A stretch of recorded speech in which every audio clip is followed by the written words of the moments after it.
অনেক দিন পরে সেলাইয়ের ভিডিও নিয়ে আসলাম। তো এটা হচ্ছে ফালালিন কাপড়ের একটা ফ্রক। তো একটা রেডিমেড ফ্রক আনা হয়েছিল কেনা, তো সেটা দেখে কিন্তু আমি এই ফ্রকটা বানিয়েছি। তো সেটা একটু সিম্পল আমি চেঞ্জ করছি ডিজাইনটা।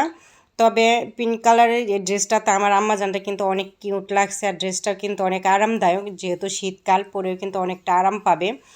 আর যেহেতু এটার উপরে যদি মানে ভারী শীত পড়ে, তাহলে এটার উপর আরেকটা পরলে কিন্তু শীত চলে যাবে। সো হ্যালো এভরিওয়ান, আসসালামু আলাইকুম। অনামিকার ডিম থেকে আমি অনামিকা চলে আসছি নতুন আরও একটি সেলাইয়ের ভিডিও নিয়ে। তো সেলাইয়ের ভিডিও কিন্তু আমি অনেকদিন পরে নিয়ে আসলাম, মাঝখানে অনেকদিন সেলাইয়ের কোনো ভিডিও দেওয়া হয়নি। তো অনেকদিন পরেই চলে আসলাম। তো এই যে কালো যে কাপড়টা দেখতে পারতেছেন ফ্রক, এই ফ্রকটা হচ্ছে রেডিমেড কেনা। আর এটা কিন্তু ফালালিন কাপড়ের, ডিজাইনটা হচ্ছে সামনে স্কোয়ারের মতো ঝাড়ু দেওয়া, বাট আমি যেটা সেলাই করবো সেটা একটু ভিন্ন টানছি। মানে সামনে একটু কলার ডিজাইন দিব, জাস্ট কলার না, বাড়তে মানে কি বলো এটা আমি জানি না। তো যাই হোক, এটার থেকে কিন্তু ওই ড্রেসটা আমার বানানো। তো এখন যে ড্রেসটা মানে পিঙ্ক কালারের যে ড্রেসটা সেলাই করবো, এই কাপড়টা কিন্তু অনেক আগেই আনা। তো মানে অনেক আগে বলতে গতবার আনা। তো বানাবো বানাবো করে আর বানানো হয়নি। তো অ্যাটলিস্ট আমি বানাইতে বসে গেছি। আর এখানে কাপড় হচ্ছে মানে আমি 2 গজের একটু কম আনছিলাম, যেহেতু কাপড়টাতে পানা অনেক বেশি, মানে অনেক বেশি, মানে 56-র উপরে। হ্যাঁ, তো এটা দিয়ে বানাইলে পারে, আর আমার ছোটো আমার যেহেতু অনেকটা শুকনা, এটা দিয়ে হয়ে যাবে। তো যাই হোক, প্রথমে আমি কাপড়টা 4 ভাঁজ করে কেটে মানে ভাঁজ করে ফালাইছি। আর এটা হচ্ছে নিচে যে স্কার্ট পার্ট ফ্রকের, ওই কাপড়টা আমি আগে কাইটা আলাদা করে নিচ্ছি। আর বাকি যে কাপড় থাকবে ওটা দিয়ে আমি বাকি সব কাজগুলো কমপ্লিট করব। তো এখানে হচ্ছে আমি বডি পার্টের কাপড়টা নিয়ে নিব, পাশে যে কাপড়টা থাকবে। তো সেই কাপড় থেকে কিন্তু বডি পার্টের জন্য আমি কেটে নিচ্ছি। আর এইখানে কিন্তু আমি বডি পার্টটা হচ্ছে 12 নিছি। আর উপরে যে নিচে যে স্কার্ট পার্ট ওটা আমি হচ্ছে 22 ইঞ্চির মতো নিছি, মানে সেলাইয়ের কাপড় সহ। আর এখানে বডি পার্টের কাপড় 12 ইঞ্চি নিছি, 1 ইঞ্চি বেশি নিছি। ওইটা হচ্ছে আপনার উপরে আর নিচে সেলাতে যাবে সেজন্য। পুট নিয়েছি 5.5, আর হচ্ছে আর্ম হোল নিয়েছি 6। তো এরপরে মানে আগের যে মাপ রেগুলার দিই সেই মাপে কিন্তু আমি কেটে নিছি। বুকে দিছি হচ্ছে 7, সেলাই 1 ইঞ্চি 8। আবার মানে এভাবে সেলাইয়ের জন্য আমি সবসময় 1 ইঞ্চি করে বেশি নেই।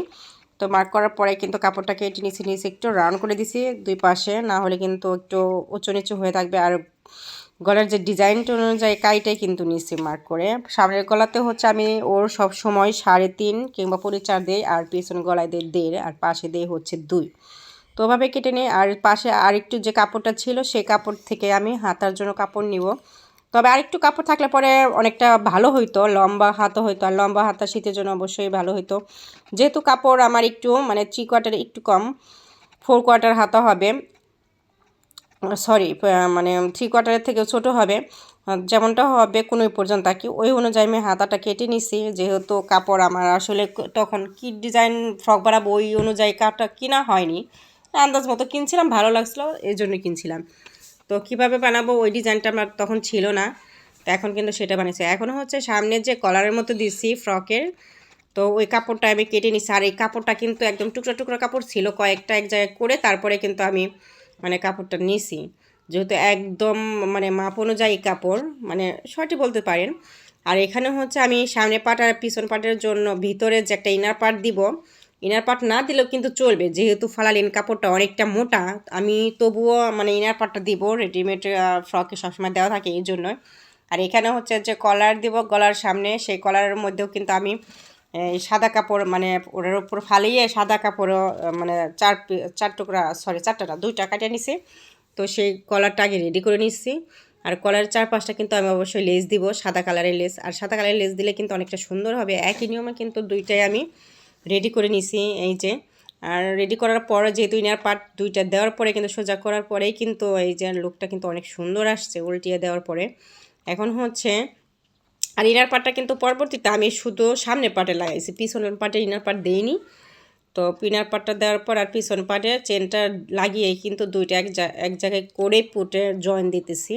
পুটটা জয়েন দেওয়ার পরে এই তো আমার বডি পার্টটা কিন্তু একদম রেডি হয়ে গেছে। এখন হচ্ছে আমার কাপড়টা কাটার সময় বেলের জন্য আমার একদমই খেয়াল ছিল না, আর কাপড়ও ছিল না। এর জন্য স্কার্ট পার্টের যে কাপড়টা ছিল 2 পাশ থেকে আমি কাপড় কেটে নিয়ে বেল বানাইছি 2টা।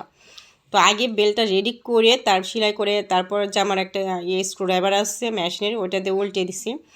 আর বেল্টের মাথায় একটু লেস লাগিয়ে দিছি, তাতে একটু ইউনিক লাগতেছে।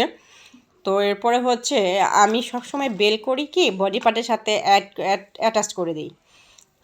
এর জন্য যখন আমি স্কার্ট পার্টের সাথে একটা জয়েন দেবো সেলাই করতে সুবিধা হবে, সহজও হবে। এভাবে কিন্তু আপনারাও করতে পারেন। তো দুই পাশে কিন্তু বেল্টটা জয়েন দিয়ে বেল্ট বাইদা রাখি। আর এরপরে হচ্ছে আমি নিচের যে স্কার্ট পার্ট ওই স্কার্ট পার্টটা জয়েন করে দিছি। আর জয়েন করে দেওয়া মানে কুচি দিয়ে দিছি। এটা কিন্তু কোনো মানে রুমাল ছাড় যে ফ্রক হয় সেরকমটা হবে না, এটা আমি কুচি দিয়ে দিছি। আর কুচিটা মানে অনেক ঘের তো কাপড়, মানে দুই পাশ থেকে আমি বেলের কাপড় নেওয়ার পরে কিন্তু অনেক কুচি হয়েছে, অনেক ঘন কুচি হয়েছে, দেখতে অনেকটা মানে কি বলবো 100 প্রায় 150-র মতো ঘের হয়েছে, ঘন ঘন কুচি হয়েছে। আর বেলটা এভাবে ভিতরে দেওয়ার সুবিধার্থে কিন্তু ওটা একটু খেয়াল করে রাখতে হবে যেন আবার স্কার্ট পার্টের সাথে জয়েন না হয়ে যায়, নাহলে কিন্তু প্রবলেম হয়ে যাবে। তো প্রথমে হচ্ছে ফালালিনের কাপড়টা আমি অ্যাড করে নিছি কুচি দিয়ে, তারপরে যে ইনার পার্টটা ওই ইনার পার্টটা আমি এরপরে ওটার উপরে সেলাই করে দিছি।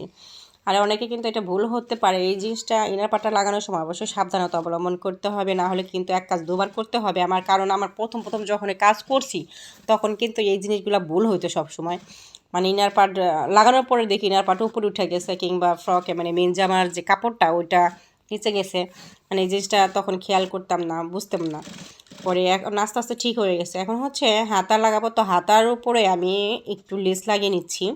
সাদা যে লেসটা কলারের মধ্যে দিয়েছি ওই লেসটা লাগিয়ে নিয়ে হাতা রেডি করে তারপরে কিন্তু একদম ডাইরেক্টলি ফ্রকের মধ্যে জয়েন দিয়ে তারপর একদম মানে হাতা থেকে একদম ফ্রকের স্কার্ট পার্টের নিচ পর্যন্ত সেলাই দিলে কিন্তু ফ্রকটা রেডি হয়ে যাবে। জাস্ট নিচের যে মোহরি ওইটা সেলাই ভাঁজ দিয়ে সেলাই করলে হবে। আর নিচের মোহরি প্রথমে হচ্ছে কি আমি ভাঁজ দিয়ে সেলাই দিয়েছিলাম, পরবর্তীতে কিন্তু আমি ওটা আবার খুলে লেস লাগিয়ে দিছি। তো আমার এ পর্যন্ত যারা ভিডিও দেখছেন তাদেরকে অসংখ্য ধন্যবাদ। আর এই ধরনের সেলাই ভিডিও মানে আমার লাইফস্টাইল ডেইলি ব্লগ দেখতে হলে অবশ্যই কিন্তু মানে আমার পেজ কিংবা চ্যানেলের সাথে থাকতে পারেন। আর ভিডিও যদি ভালো লাগে তাহলে কিন্তু শেয়ার করতে পারেন। আজকের মতো এ পর্যন্ত, সবাই ভালো থাকবেন, আল্লাহ হাফেজ।